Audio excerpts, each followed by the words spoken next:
xalaat di jégalu Serigne Mboup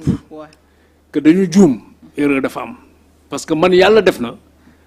man maa njëkk a ubbi le marché des kits d'hémodialyse au niveau de la PNA parce que ba ma fa ñëwee en 2005 benn société rek d'origine allemande Fresenius ñoom ñoo doon def les kits d'hémodialyse. Imagine-toi dans un appel d'offres kenn rek di gagner benn produit mais kooku lu la neex ngay jaay parce que dañ ne ñoom ay références lañu donc les gens ne regardaient même pas d'autres offres parce que pour ñoom référence bi kii la mu ñu jox leen marché bi lu leen neex lañ ko doon jaayee. bi ma ñëwee 2 ans après mais on a lancé un appel d'offres comme d'habitude il y a eu d'autres offres mais j'ai demandé à la commission technique d'étudier les autres offres et notamment l'offre de Carrefour Médical qui est gérée par le frère de Serigne Mboup. Carrefour Médical ku ko xam-xam ne ci affaire médical rek lay yëngu pas ci médicament mais matériel médical et les consommables et autres tout ce qui est aujourd'hui je fais pas leur publicité les hôpitaux ñoom ñoo ko installé oxygène yi dañ ko daan jënd à des prix très chers mais léegi hôpital yi ñoom ñooy fabriquer seen bopp oxygène unité de production yi ñoom ñoo gagné woon marché yi dialyse bi aussi Sénégal Dakar rek lañ ko daan defee d'accord et l'État avait pris la décision disons de l'élargir au niveau donc des autres régions donc régions yëpp hôpitaux yi am yëpp ay appareils ay postes de dialyse yooyu yëpp Carrefour Médical aussi moo ko fay donc bi ma ñëwee ñu ubbi marché bi on a étudié l'offre de Carrefour Médical mais qui était moins cher de je ne sais pas 25 à 30% que les Allemands là. Alors qu'est-ce que j'ai fait j'ai dit à la commission écoutez bu ñu jaaroon yoon dëgg kii mooy jël lépp parce que offre bi c'est le mieux disant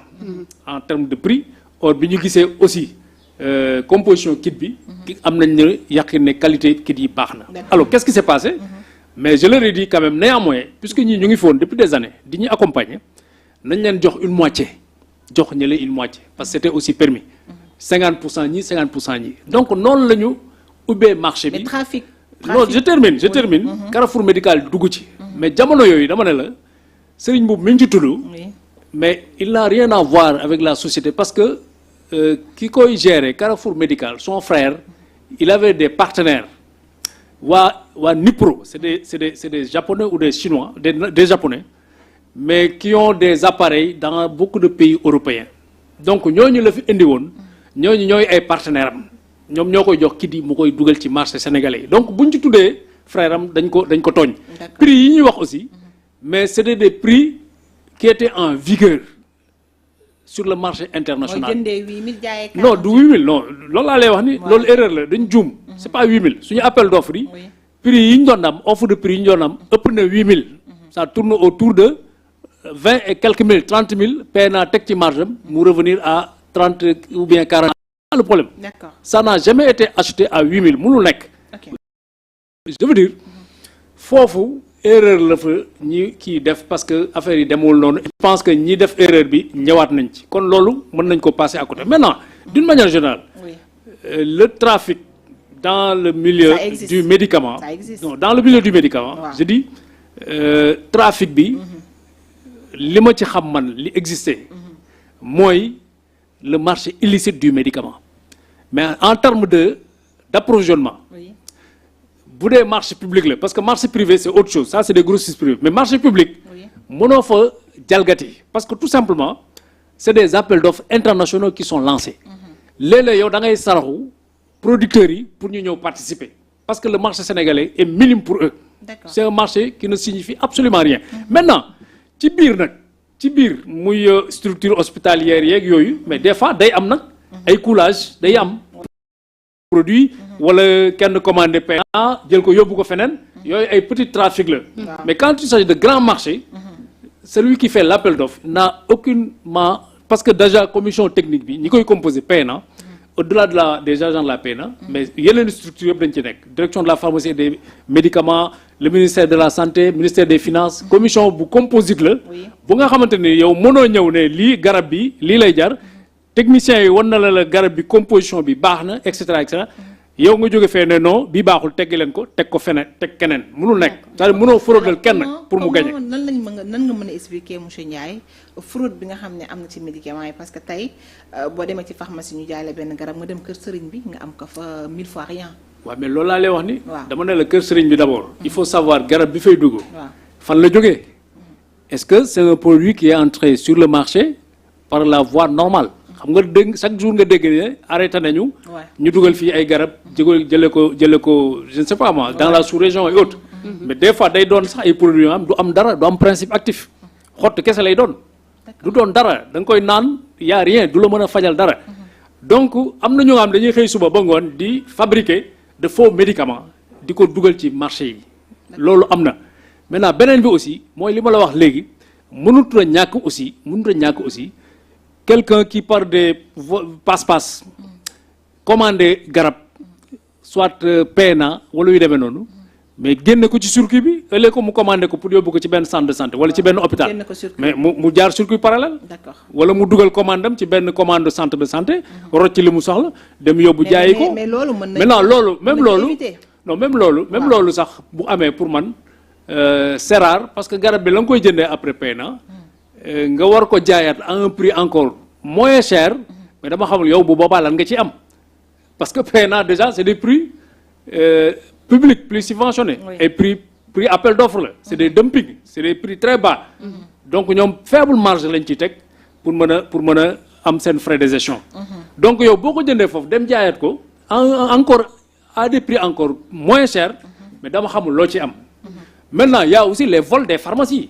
il y a des officines qui font l'objet souvent de cambriolage nit ñi dañuy dugg ci benn pharmacie toj ko jël garab ya fa nekk yëpp mais après ci genre xeetu marché yu mel ne kër sëriñ bi lay mujjee. donc la ngay fekk foofu.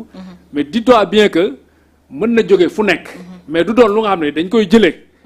ci centrale d'achat bi ñi nga xam ne ñoom c'est une structure officielle. jël ko yóbbu ko ci marché noir bi loolu mënul nekk. mais est-ce que PNA d'abord répondre na aux normes de stockage de ces médicaments là. waaw non c'est-à-dire nekkoon na problème bi nga xam ne soulevé woon nañu c'est-à-dire PNA dafa màgg léegi xam nga PNA d'abord c'est une structure qui existe depuis les années 50 su ma juumul 53 ou 57 avant les indépendances tubaab bi ñoo ko fii tegoon pour l'Afrique occidentale française mais boo xoolee locaux yi am na sax luñ ci def parce que man bu may ñëwee espace bu fa amoon yëpp dama ko mujj a jël def ko ay hangar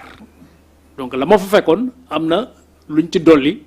pour mën a renforcer capacité de stockage bi ñaareel bi dem nañ ba commissariat à la sécurité alimentaire ñu àbb leen ay magasins de stockage dans les régions ñu abal ñu ko pour ñu mën a stocker yenn produits yi kon PNA effectivement dafa màgg en corollaire avec la population qui a grandi et boo xoolee même son budget ou bien son chiffre d'affaires d'année en année dafay évoluer parce que tout simplement le volume de produits augmente kon tey PNA capacité de stockage am dépassé na ko depuis des années depuis des dizaines d'années li mu yore ci bâtiment mënatul contenir donc les normes dina jouer ci qualité non ci norme de non qualité bi a pas de problème parce que fi ñuy stocké si les conditions atmosphériques normales sont respectées une température ambiante de 20 et quelques degrés bu tàngoor bi bëriwul trop pour yàq garab yi c'est pas méchant pour les produits thermolabiles yi nga xamante ne ni tàngoor da koy yàq yi nga xam ne effectivement ci frigo lañ ko war a def tey ils ont beaucoup de chambres froides muy vaccin yeeg yeneen ak yeneen chambre froide yi ñu am mais mënuñ ko sax feesal